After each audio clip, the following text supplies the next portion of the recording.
The welfare of teachers and for kids' rights we will fight. The law's unjust, so stand we must. We'll stand up and unite.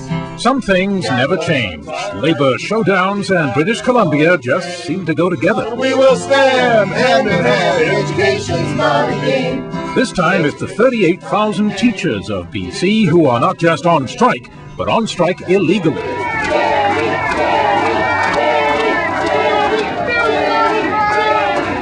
To the government, she's a criminal, but to the teachers, she's a hero.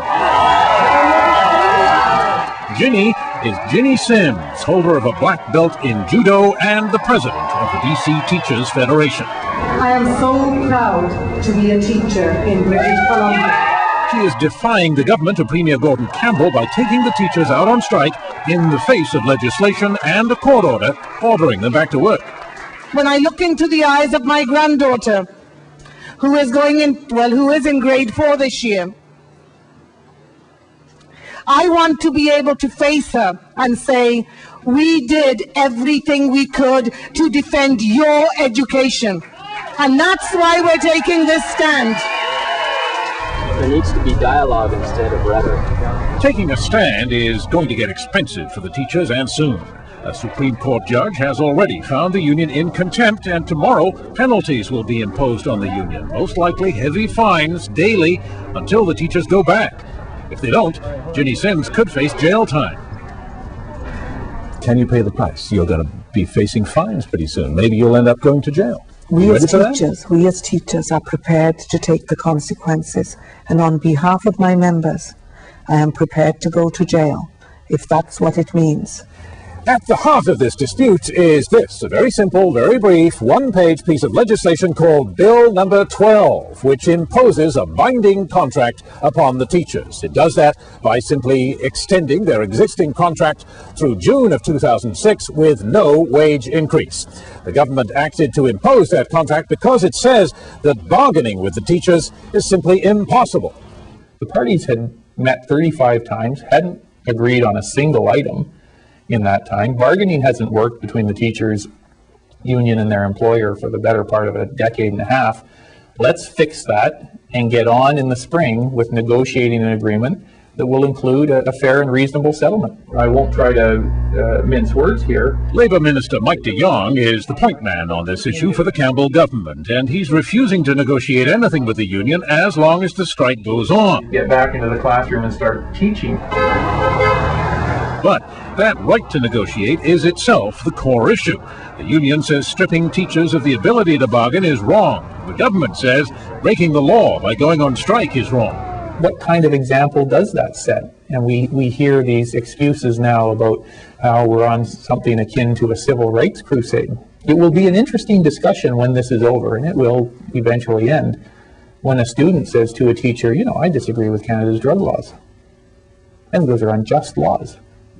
I mean, what is the test for legitimacy?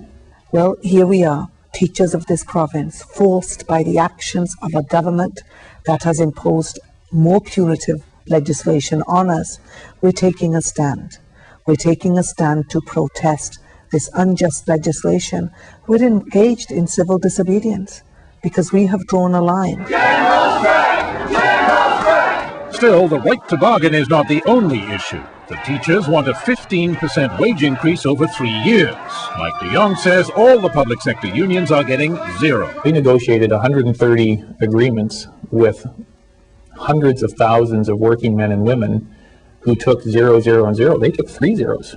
Teachers, like other working people, deserve a fair and reasonable salary increase. We've tabled a reasonable figure. It's an opening figure for negotiations, and we're willing to go to a table to reach a fair settlement. Another key issue, though, is class size. The teachers want to bargain about that, too, saying classes in BC are getting too big and even unmanageable.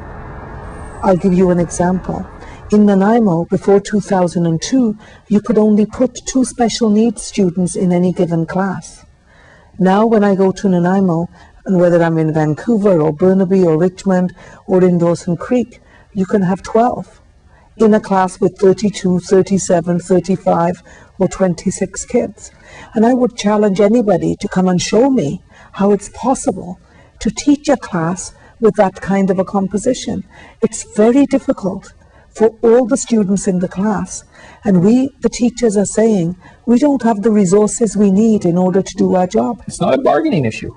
It's not a collective agreement issue. It's a fundamental educational policy issue that we need to work on. I don't think the teachers shouldn't have a say on? they should, in fact, they should have a big part in that discussion, but they're not the only ones that care about it.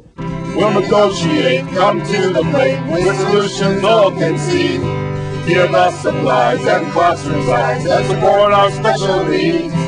Still, the fundamental question is whether the teachers will have the right to bargain about anything, or whether legislation and back-to-work orders are the new model for public sector unions. But we will stand hand in hand. In BC, that's definitely how it looks. Cory Malewski, CBC News, Vancouver.